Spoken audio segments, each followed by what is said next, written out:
Good morning to you all. Bonjour.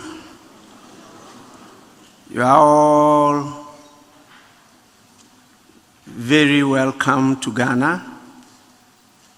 We always say Akwaba, and some say Marhaba, and some say Yewayane, and some say Ajeko.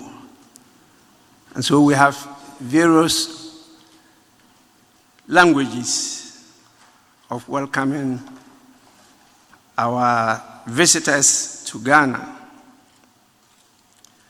I want to crave your indulgence to humbly adopt the long protocol list that we've all been introduced to by the earlier speakers, and to thank all of you for taking time, the risk, to journey this far to Ghana.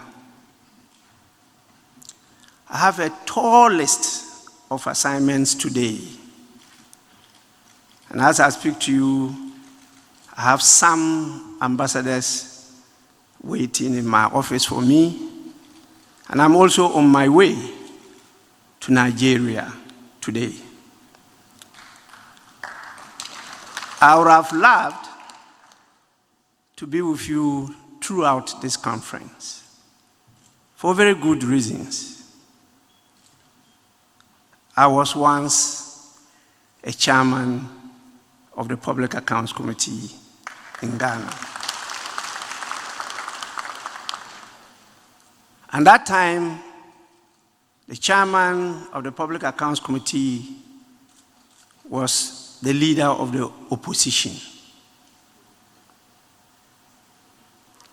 After chairing it for 4 years, I realized we were playing more politics than actually doing a good job of supporting management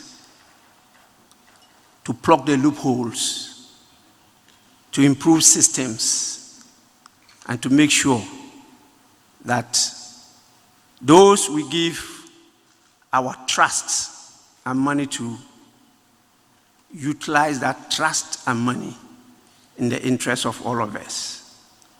So I decided to step down and to introduce professionalism into the leadership of public accounts in the Parliament of Ghana, so that the chairperson of the Public Accounts Committee becomes a professional accountant or finance person instead of a politician.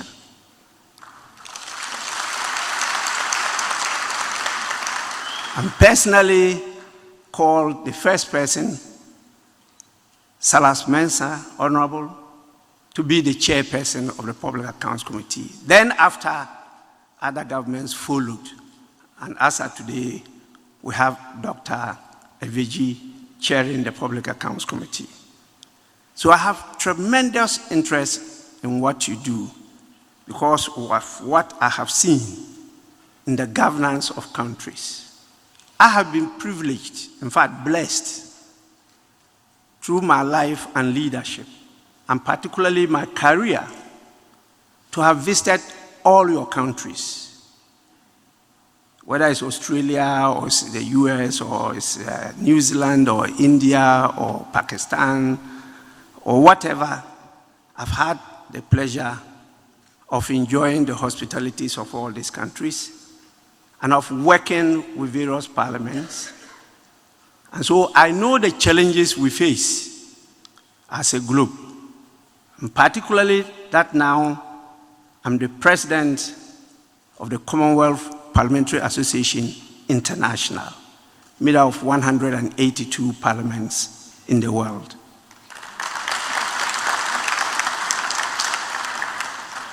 And so I have serious interest in what you're going to do here, and I'm really looking up to the report. I had to save this structure and took over to make sure that it's cleaned up for conferences of this nature. It would have been raised down this year, if not because of my intervention. And so I'm happy that you are forerunners, because in September, I'll be leading an international conference here for the Commonwealth Parliamentary Association, the 66th conference. And so I'm happy to be part of this conference, and I'm sure that you show us the way to go.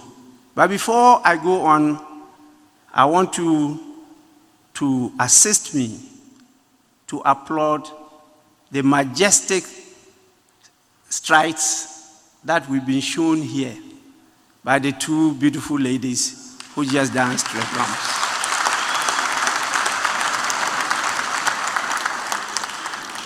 I love culture, I love traditions, and I enjoy music. Those strides I refer to them as majestic because usually this dance is that of the majesties, the kings. You know, so you see how the body movements were going, and then. So congratulations, keep it up, keep it up. We really enjoy you. I want to really show how happy I am in accepting to be part of this conference. There's great pleasure in being here. And I know all of you appreciate the role you play as auditors in good governance and efficient management of organizations. And particularly this role, how it impinges on the function of the legislature in the exercise of our oversight over government. I hear people always referring to oversight over the executive. It's not only the executive. We also oversee the judiciary and governance structure as a whole. And so I'm happy that Ghana accepted to host this conference. And I want to extend to all of you my warmest welcome to Ghana, especially to those who are visiting this country for the first time. I know many of you have been here before. In fact, Angola is just like Ghana. There are so many Ghanaians in Angola. And I enjoyed the number of times I've been there.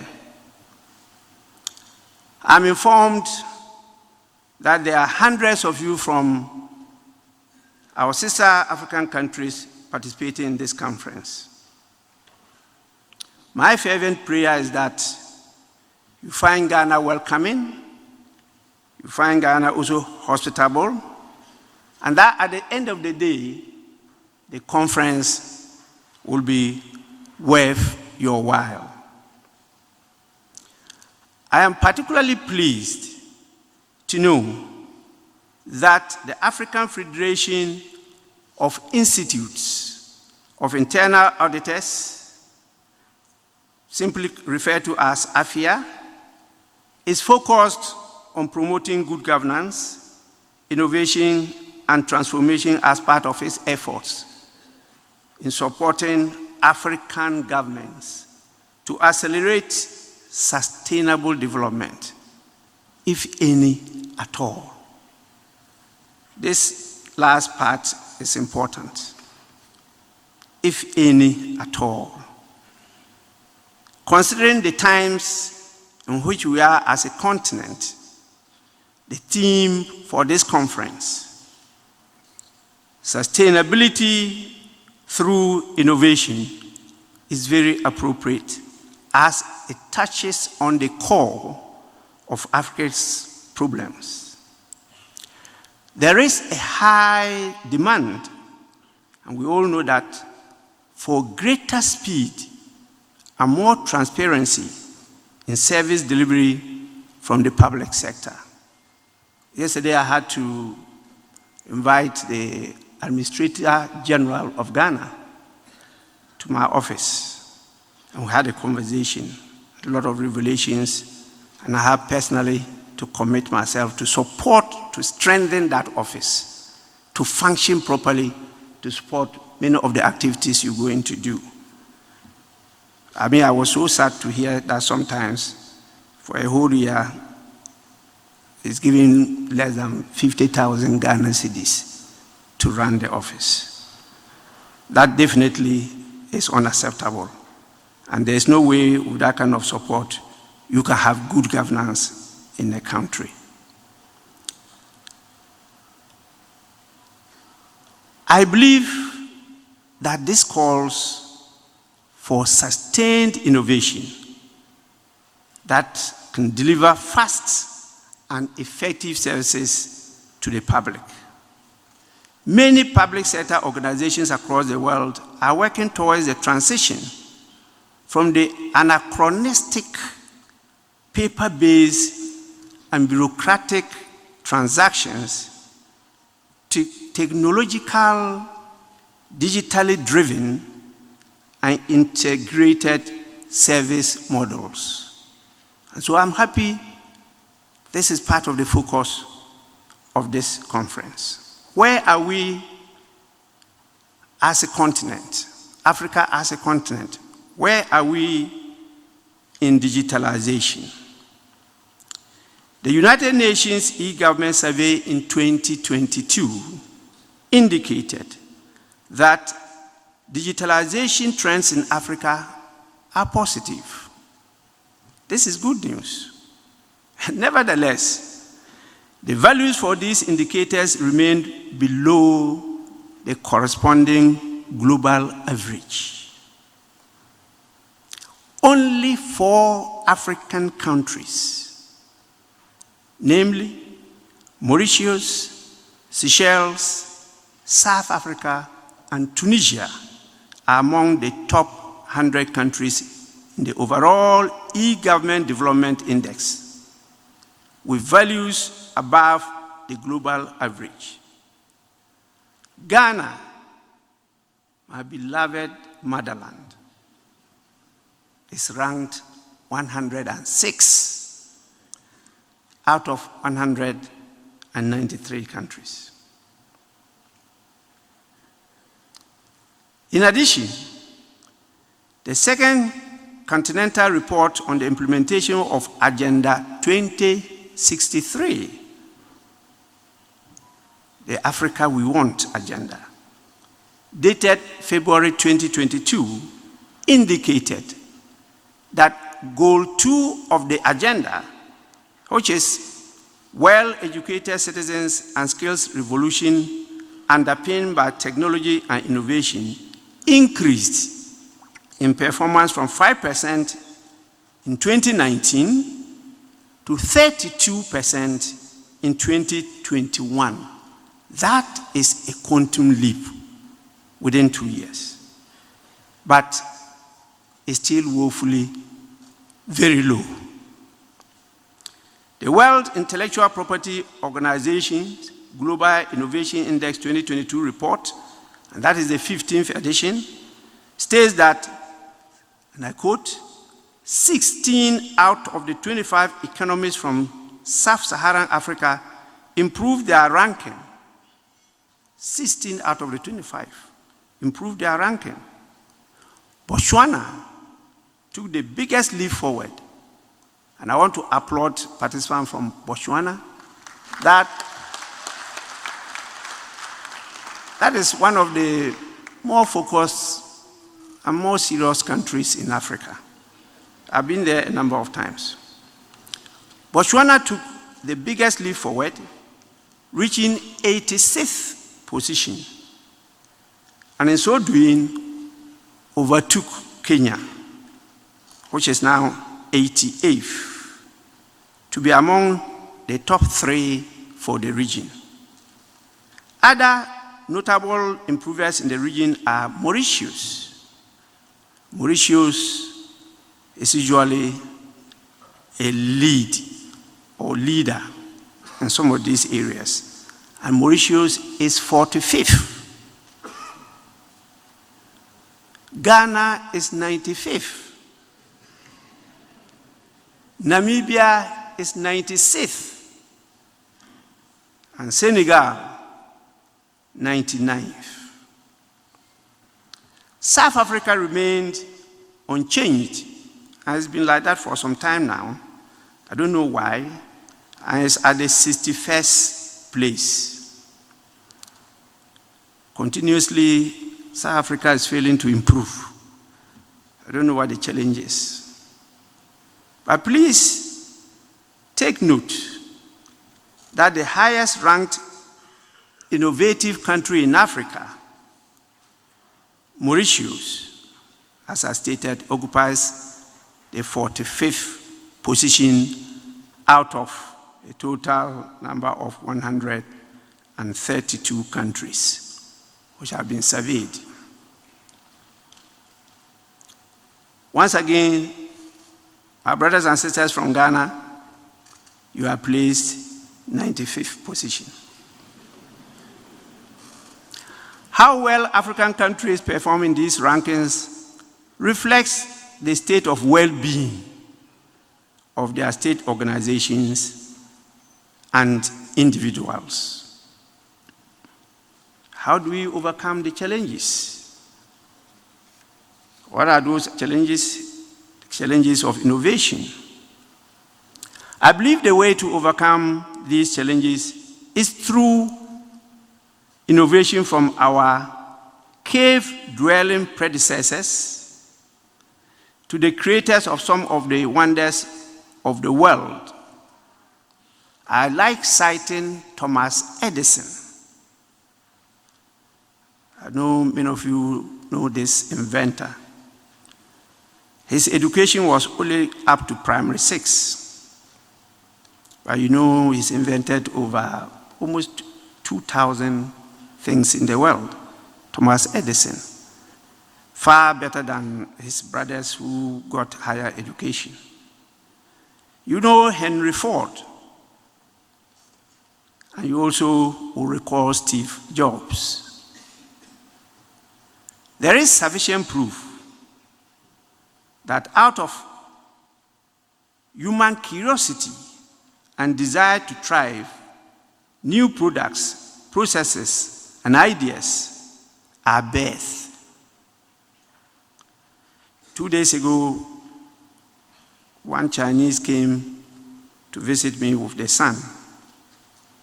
And when the son saw that my small last baby daughter, I mean it when I say last, that's the last.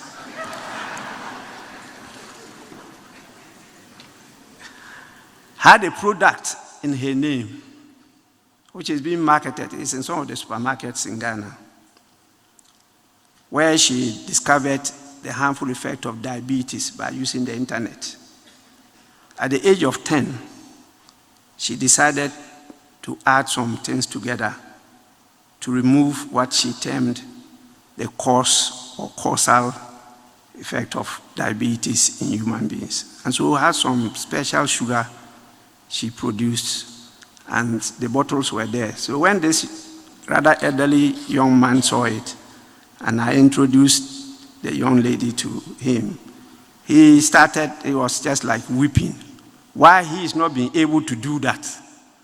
And this young girl has been able to do it. And I had to pep up his passion not to be discouraged. So it is with this curiosity, desire to thrive, that you get creativity, innovation. Besides, it is apparent that innovation is all-encompassing and fascinating. In fact, those of us who have done a few things, you always feel elated that you've been of some good to humanity. As we speak, the jury is still out there on the threats to human beings of the use of artificial intelligence. A few weeks ago, I was discussing with my colleagues at the House of Lords in the UK, the threats to humanity of the AI. What is obvious is that innovation is the source of sustainability, and that is true. Organizations that can only sustain themselves by boosting productivity, efficiency, and profitability while creating an environment that nurtures curiosity, critical thinking, and a passion for learning. Very important. And this is where the ladies are ahead of the gentlemen, because of the abundance of emotional intelligence in women than in men. That is what research has produced. It's not me saying it.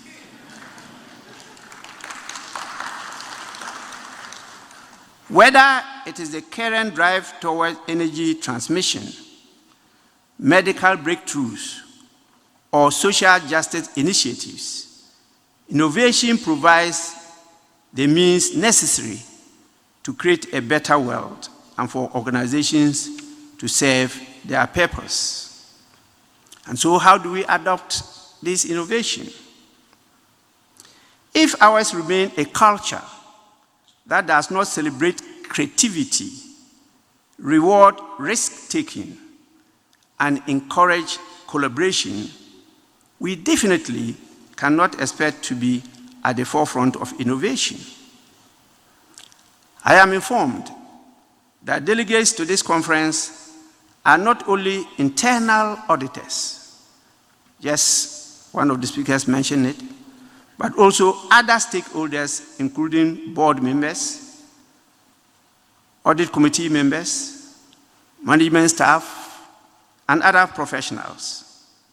Since I've chaired so many boards and still chairing, this is an area I'm very much interested in. This creates the opportunity for stakeholders to engage themselves and understand their roles in driving innovation.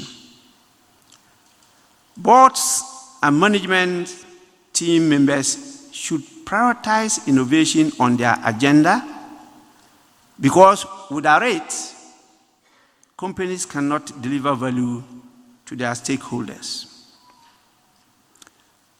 Is it the case that internal auditors are actually policemen? There is that perception, and I'm sure all of you are aware. But I don't think that is the situation. Internal auditors are trusted advisors. As a result of the increasing advisory services that internal auditors perform to support management, the perception that the internal auditor is a policeman who is out to catch wrongdoers has changed over the years. In fact, I can still recall one of our veteran media men who says that, well, if there are witches, what is wrong with witch hunting?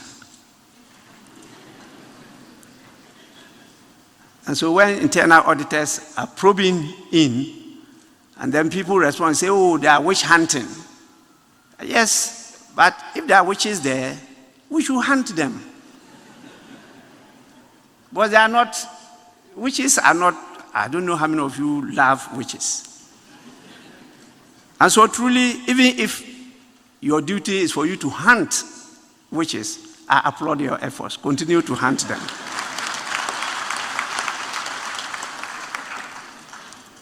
The internal audit profession should be at the forefront of promoting innovative approaches to ensure that we create a strong control environment. We must create an environment that eliminates corrupt practices. In fact, I'm one of the founding members of the Global Organization of Parliamentarians Against Corruption.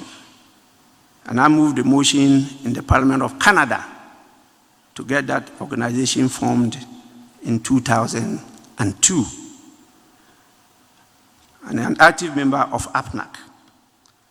And so when I read or hear the word corruption, it brings a lot of memories to me, because we must eliminate that canker: corruption, collusion, and other malpractices that waste public resources.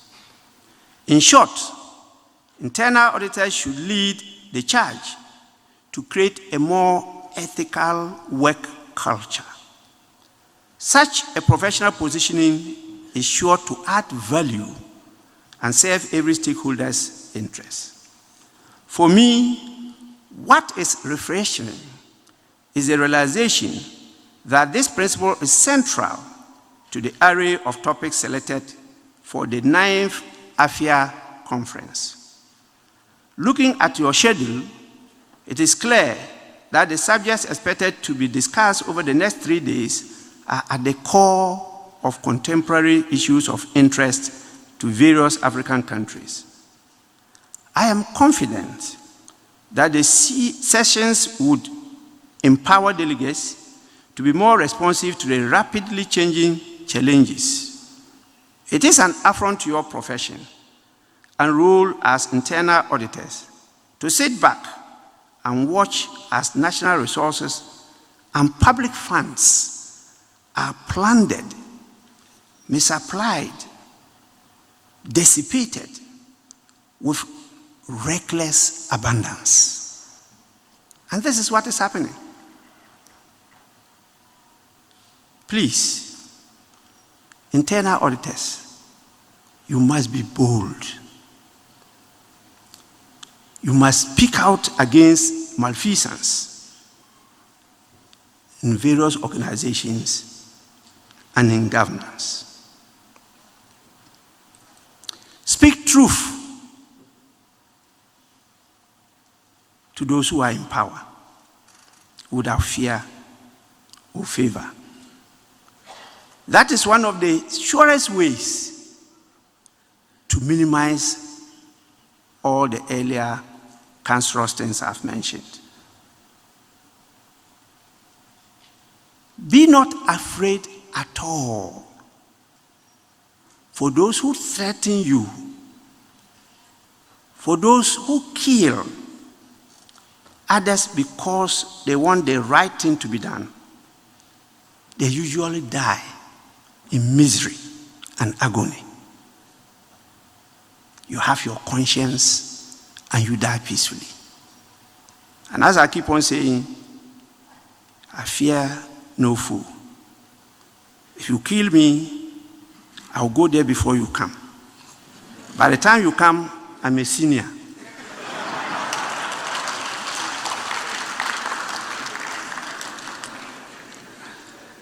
Yesterday, somebody told me that there's no seniority in heaven.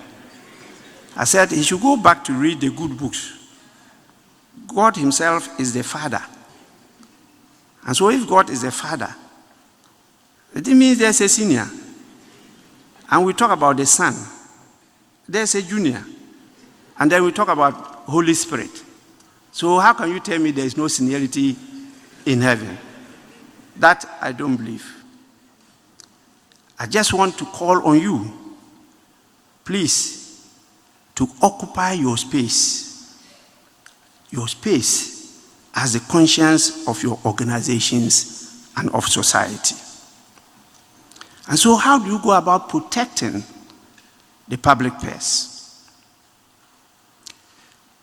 Distinguished ladies and gentlemen, the Parliament of Ghana, through its Public Accounts Committee, and happily the chair and ranking are both here, they play a very strong oversight role over the governance of this country, particularly the executive arm led by His Excellency the President. I think our constitutions will have to be looked at because we've created monstrous executive presidencies. And we have to clip their arms in order to succeed. The public accounts in executing their mandate has a responsibility to protect the interests of the ordinary citizen and ensure that all social investments are properly channeled towards the growth and development of the citizens. Parliament will better protect the public purse when internal auditors and the Auditor Generals collaborate effectively. And in Ghana, I think we are almost there. We've been doing that for many years now, even the time I was chair of the Public Accounts Committee. And during that time, we established the audit committees at every MDA for the implementation of the approved recommendations of the Auditor General. So strong collaboration is required among the Institute of Internal Auditors, the national agency responsible for internal audit, and the Auditors General in all African countries in identifying innovative ways to manage the risk associated with the changing governance environment. National governments must also commit to facilitate the capacity building of internal auditors if they are to add value to our quest for good governance. So in Parliament, I've urged our internal auditors, and they have always brought up some proposals to study outside, and without hesitation, I've approved a number of them, and they've gone out to study.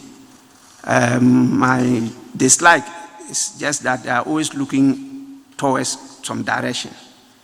You know, either they want to go and study in America or in the UK or that kind of thing. They are not looking at studying in Africa. As if we have nothing to give to each other. We have a lot to learn from each other.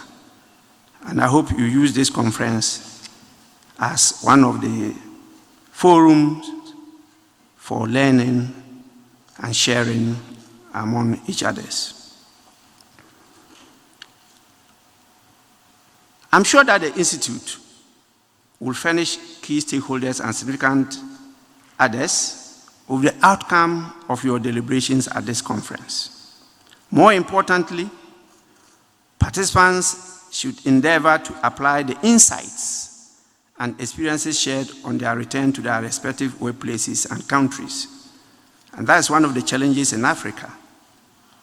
They attend conferences, workshops, and after that, that's the end. Nothing shows in the organization. I think we have to move away from that. I want to commend the leadership of the Institute of Internal Auditors, Ghana, for bringing this conference to reality. I am informed of your volunteer leadership system, which has been the hallmark of the growth of the Institute in Ghana. I encourage you to keep up the self-help spirit. I'm further informed about the challenge with national recognition and legislation to back your activities. You can count on my support and that of Parliament in these endeavors. Please don't hesitate to approach us after this conference, draw our attention to the areas, and we will expedite action to update the laws and inject more reality and strength in what you do. In conclusion, therefore, ladies and gentlemen, I'm sure you will have a number of speakers. I'm a speaker, so I speak. I know participants have come from different countries, as I stated earlier on, with different backgrounds, offering an opportunity for each participant to pick something of value to enhance what you do as internal auditors. I have enjoyed the variety that we have in this continent. By touring, I counted the names of the countries that are mentioned here.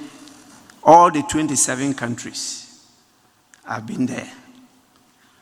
Sometimes 5 or more times for some countries. And I know the efforts you are all making. The biggest challenge is those of us in government.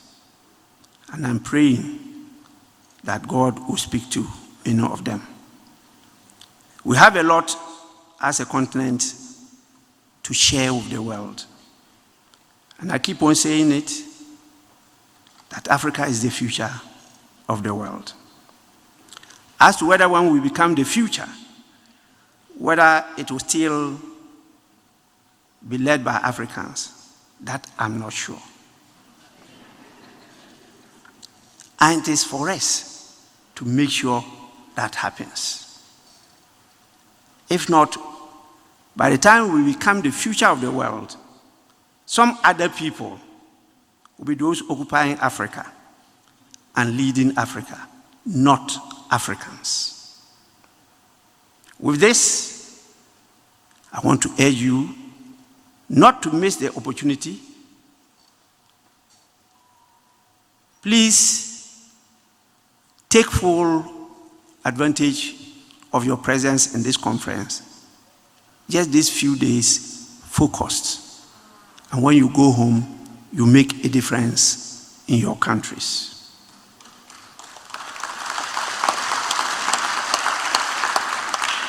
I once again extend my warmest welcome to all of you, and I wish you a great learning experience and a pleasant stay in Ghana.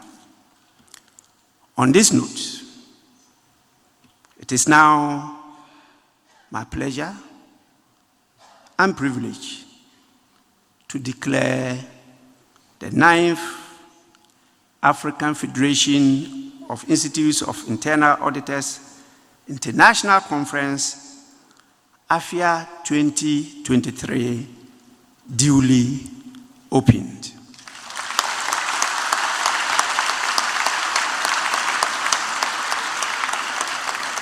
I wish you success in your deliberations, and I thank all of you for your attention. God bless you.